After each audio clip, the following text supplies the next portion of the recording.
What is going on, gunfighters? I assume if you're listening to this, you're down with personal defense, which means you're probably not opposed to personal defense weapons, or PDWs. Recently just did an episode on PDWs for the truck gun, and that got me kind of thinking about this cartridge, which plays into that, and that is the 4.6 H&K. Now, the history of this cartridge is pretty interesting, so I'm going to go over it probably more than I need to for the performance of the cartridge. But there were some NATO trials years back, and to give credit where credit is due, I'm going to hopefully quote from memory and then some from Wikipedia. But the 4.6x30 cartridge developed for NATO trials right around the turn of the last century, right around 1999-ish, if information is correct. There was these NATO trials for a personal defense weapon. Now, personal defense weapons are nothing new, not even new for us. The M1 carbine, what is that if not a personal defense weapon? A light, handy weapon that gives you a little bit more firepower than a standard handgun. Quite a bit more. If you look at, now some people really love the 45 and the 1911, and I'm one of them. But the M1 carbine has greater firepower. It has greater range. It has greater capacity. Each round has more energy, although the 30 carbine gets maligned as underpowered, but I think that's compared to a 30-06. When you look at it compared to a handgun, it's got more power round per round as far as energy foot-pounds than a 357 Magnum does. So the M1 carbine is a personal defense weapon. Well, fast forward to the 90s, and NATO is looking for personal defense weapons. They wanted, I believe, if information I've received is correct, something better, and better is hard to quantify, but more effective than the 9mm. Two cartridges that you may recognize come out of this. One is the one we're talking about today, the 4.6. The other one is far more popular, the 5.7 by 28. You'll know this from the HK57 or the P90 or PS90, and now there's a bunch. Ruger, PSA, Smith & Wesson, a bunch of companies are making handguns chambered in 5.7 by 28. Well, there was another contender in those trials, and that's what we're going to talk about today, and that's the 4.6 by 30. Now, for a while, didn't make a lot of sense to talk about it because it was only available, as far as I'm aware, unless somebody wildcatted it, in one gun, and that was the MP7. And the MP7 is a machine gun or a submachine gun, which means per America, you can't get one because they came out later than the grandfathered in machine guns that are legal. So it was a gun you couldn't get. So why even bother talking about it? Well, recently, there was a company, CMMG, and they make a Banshee, and it's a cool gun. It's a cool gun in a lot of different calibers. I'll forego talking about that, but it is available in 4.6. And I was pleasantly surprised to see quite a bit of ammo available for the 4.6. So now it is a cartridge that the average person, the average American that is hip on personal defense can get down with. So why even consider it? Well, it was tailor-made for a personal defense round. So if you're looking for a personal defense weapon, meaning a light, handy, smaller, lighter than the average rifle or even carbine, however, with quite a bit more firepower than a handgun, if that kind of in-between zone is what you are looking for, this is a tailor-made round for that. Also, you might say, big deal, the 5.7 by 28. Okay, that's its big competitor, right? That makes a lot of sense to compare it. Here's the big thing that I see as far as an advantage. The 4.6 and the 5.7, if you look at that, that's a big difference in numbers. If you look at that as far as caliber goes, 4.6 is 18 caliber. Okay? 5.7 is 22 caliber. You might think that's not very much, but I would disagree. That's a big amount. If you look at something like, there's big debates if you're into hunting as far as, like the 7 mag versus the 300 Win Mag. Right? That's the difference of less than 1 caliber. less than a caliber difference between 7 and 7.62, which would be 30 cal. Even if you go from 7.62, which is the 30, let's say 300 Win Mag, to the 338 Win Mag, you're talking 3 calibers. You go back to the 4.6 to the 5.7, 18 to 22, that's 4 calibers. Now, 22 is already a small caliber. 18 is very small. The only things we have common to that are the 17s, like the 17 HMRs and things like that. But they're not really a good comparison because those are made for varmint hunting. They're highly frangible bullets that are made to, dissipate on impact. Whereas the 4.6 was actually designed almost the complete opposite. It was designed to penetrate well. I believe the initial loadings were penetrating rounds. This round was not designed to break apart instantly on very small targets. It was designed to penetrate. Think of it like an ice pick. And here, coming back around, here's the big distinction for me between this and the 5.7. If you're familiar with ballistics, you might be familiar with ballistics coefficient and sectional density. They often go together, like peanut butter and jelly. But if you take a common grain weight for both of these, let's say 40 grains, a 40 grain 18 caliber bullet is going to be longer and sleeker, which all other things being equal, meaning bullet construction, it should penetrate better than the 22 caliber. It's going to be longer and sleeker. Think of an ice pick. Or think of like a stiletto dagger versus a K-bar. Right, like a stiletto Fairbairn Sykes dagger is designed to go in easily. Small, narrow, high sectional density. Same thing in ballistics. If you talk about that 40 cal, not 40 cal, 40 grain, and I just picked that because it's, I think, common to both rounds. If you picked it in the 18 versus the 22, you're going to get a sleeker, longer, skinnier bullet because you have to. Right, but to get that 40 grains in 18 caliber, it has to be longer and sleeker. And again, everything else being equal, it should penetrate better, whether that's soft body armor or just soft targets or whatever the case might be. Now, you could get either round to make them expand more rapidly and load them with varmint rounds. And in fact, a lot of the commercially available 5.7 is that Hornady, some kind of composite tip ammo, which actually kind of does that. But if you're talking like same bullet construction, let's say solid copper for both, the higher sectional density should penetrate more.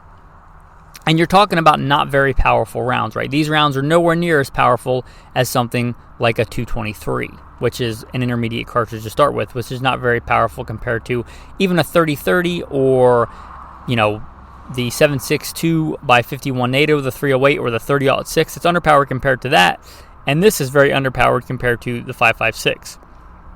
So you're way down there as far as capacity, or as far as round per round firepower. But it's a light, handy round, and there's a point at which you get to lower power where I think you want penetration. Now, this is not apples to apples, but just for a brief comparison, the 32 ACP. It's kind of a forgotten round, but for a long time, even as a military police round, 32 ACP was an issued carried gun. 32 ACP was an issued carried round. Look at the Scorpion, a very old school PDW. Well, there gets to a point where you get to that diminishing power where if I was running a 32 ACP, I would want full metal jacket because it's borderline on penetration anyway. Every time the bullet expands and increases in diameter, you decrease its ability to penetrate. I would never advise you to carry like full metal jackets for a go-to human defense load in a 9mm or a 40 or 45. I would never advise ball rounds. But when you get to a point where you get so underpowered, let's say a 32 ACP or a 25 ACP or a 22 long rifle, where you may want to consider just the penetration being more important than the expansion. Because expansion is all well and good, but if it doesn't reach a vital organ, if it doesn't penetrate deep enough to actually hit anything, let's say, that makes the clock run, then if it just explodes on the surface, not actually explodes, but you know what I mean, if it just expands on the surface, you get to a point of diminishing returns there. And the 4.6, since it's a underpowered cartridge, I think that propensity for penetration is a really good thing.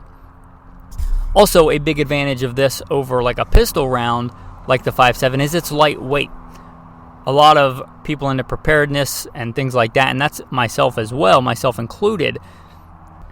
A lot of preppers survivalists will tell you that the 22 is the bee's knees because you can carry a bunch of it, and you can, right? You can carry 1,000 rounds of that easy. You can't do that with most other rounds. Well, these rounds, like the 5.7 and the 4.6, you can carry that much, and it's more powerful than that. The grain weight, if we go back to that 40 grain, that's also a very common grain weight in 22 long rifle. And the bullet, because it's a projectile, that's where a lot of that weight is. Gunpowder, smokeless powder, doesn't weigh a lot, and the brass cases are small. They don't weigh a lot either. So you could also carry a lot of these rounds, and you get a lot more power. So if you look at it as in like power to weight ratio, it's way up there. I'm not saying it's a better prepper round than a 22. That's not what I said. But for a long time, it's got to be 22 because I can carry a bunch of it. Well, you can also carry a bunch of this. So that's something to consider. Also capacity, right? You can not only carry a lot of it on you in your pack or whatever, but you can have really high capacity magazines that don't weigh a lot. So you can have the ammo already loaded in magazines that don't weigh nearly as much as like even a fairly lightweight as far as battle rifle standards AR-15 loaded magazine. It's way lighter even than that. Okay, I'll talk about it briefly. Compared to the 5.7, because that's its big competitor, right?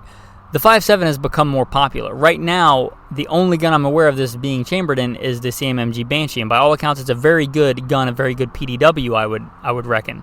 However, the 5.7 is available in a lot more rounds. So if you're going to go this route, it may make sense to have your PDW and your handgun in the same caliber. Like if you're rocking a FN 5.7 and a PS90, that makes a lot of sense. That's kind of why they were designed like that. So I think the 5.7 has the advantage. However, the 4.6 being chambered in one gun may mean there's going to be competitors. You know, maybe Kel-Tec's going to come out with a 4.6, perhaps PSA, perhaps Ruger, perhaps Smith & Wesson, right? The Smith & Wesson's already making their M&P in 5.7 and 22 Magnum, so I don't imagine it's a giant engineering hurdle to chamber it in 4.6. That might be a bit of a game changer for this caliber. So maybe it's one that maybe you don't need to jump on board right now, but certainly should be on your radar. It's a very cool round with some distinct advantages. And I'd like to start wrapping up by talking about the actual numbers, because this is all just well and good, but how do you actually quantify it? Like, what does it actually do? Now, keep in mind this is going to be out of a PDW, so not a handgun and not a full-length rifle, something in between. And barrel length makes a big difference, but here are some loads listed on Wikipedia. Gram, or as we like to say here in America, 26 grains, because we use grains. Copper-plated steel bullet at 2,380 feet per second, or 725 meters per second. But you're talking 26 grains at 2,300. Okay, here's another one. You got 31 grains at 2,362. Moving up the scale, you got a 31 grain at 2,200 feet per second. And this lists a 42 grain, and we look at the 42 grain at 2,000 feet a second. That would be the load that I would most be gravitated towards. I'm not saying that's for you, but 42 grains at 2,000 feet a second, right? That is something. That is something more powerful vastly than a 22 long rifle. And even if it's the same grain, like 42 grain is actually fairly heavy, heavier than most 22 long rifle, common 22 long rifle, and you can get heavier, but common 22 long rifle is going to be between 36, 38, and 40 grains. And you're talking generally around or just over the speed of sound. You may get up higher if you talk about some really hypervelocity rounds, but they don't approach 2,000 feet a second. Now, how does that compare in foot-pounds? Well, I'm just going to pick one of these. Well, actually, that's not fair. Let me pick two of these loads. The 42 grain load that I would like, it's got 486 foot-pounds of energy. Actually, the higher foot-pounds, because remember, energy equals mass times velocity squared, if we are to believe those physics, would be 31 grains, that load lists 518 foot-pounds. If we try and keep apples to apples and go to Wikipedia, and it's as apples to apples as I can get it because this is out of a much longer barrel. But you're talking 40 grain load, so it's going to be skewed advantage to the 22 long rifle. But even so, it doesn't come close. It's 40 grains at 1200, which gives you 131 foot-pounds. We were just talking about the 400 and 500 foot-pounds range, and we go to the 22 long rifle, which is 131 foot-pounds. So again, it's a different beast. Now, if we look at 9mm, we just go with a pretty vanilla load. 124 grain Federal full metal jacket per Wikipedia is going to be 124 grain at 1150 for 364 foot-pounds. So again, and this is skewed data the other way because it's out of a pistol, so you're talking about less velocity than you get out of a PDW. But even so, that 4.6 for such a small cartridge packs a lot of punch. Now this is apples to oranges because you're talking about a way heavier bullet. You're talking about on the heavy end for the 4.6, 40 grains, 42 grains, and you're talking about 124 grain in the mid-weight. So you're talking about a heavier, much heavier projectile at moderate velocities versus a very lightweight projectile at screaming high velocities. Which one of those do you want? It really depends on what you're trying to do, right? But as far as energy foot-pounds goes, the little 4.6 that could is an impressive, at least on paper, round. Also, on a closing note, there is one other thing. If you're not aware, the 5.7, from what I understand, comes coated from the factory, the casings, with some kind of proprietary lubricant, some kind of dry lube or something like that, to help it feed well. It doesn't have, I don't think, any taper in the case. The 4.6, sorry to confuse you, the 5.7 has that lubricant on it. The 4.6 is a more traditional baby version of kind of a rifle round, and it doesn't use that lubricant. I've heard that it is hard to reload because of that for the 5.7, but here's the thing about the 4.6 is that it's an 18 caliber, and as far as I'm aware, there's no reloading components for 18 caliber. You probably could get something like a 20 caliber and swage it down if you really are really diligent about your hand loading and really know what you're doing. But either way, you have a big disadvantage on both sides. But I just wanted to make you aware of it. Again, if this round becomes more popular, more guns are chambered in it, that could be a game changer. You could see some 18 caliber projectiles coming out to reload. I'm not aware of any. There may even be some. But the fact that I couldn't find them in a search means that they're not going to be probably easy to find for a while. But again, it doesn't require that lubrication on every case that you may or may not want on that 5.7. So just a little side note to be aware of. It's a cool cartridge. It's a different cartridge. Different even than its nearest competitor, the 5.7x28. So I just wanted to make you aware of it.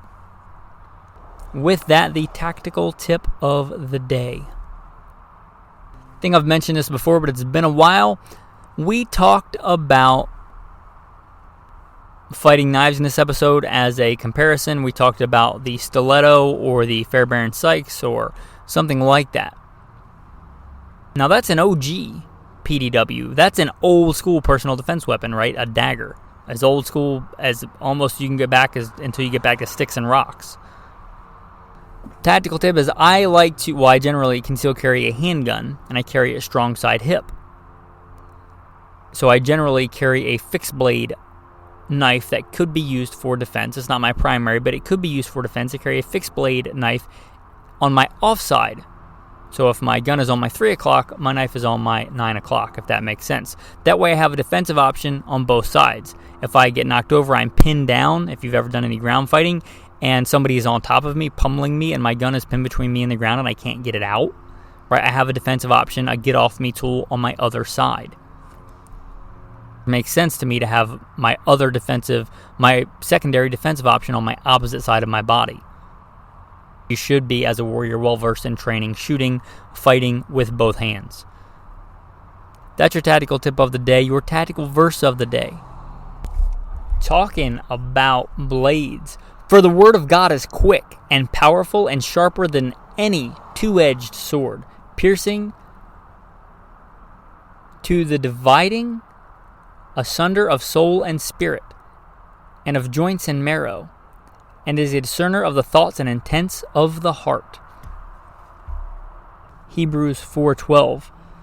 For the word of God is quick and powerful and sharper than any two-edged sword.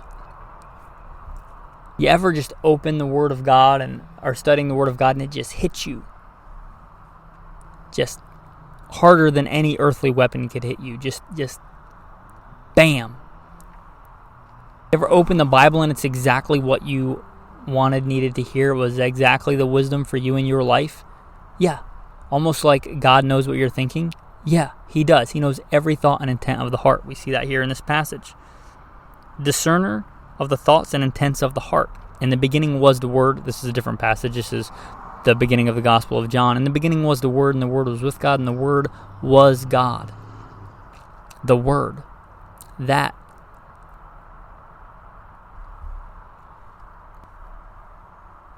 The Word of God is quick and powerful and sharper than any two-edged sword. Thanks for listening, and have a blessed day.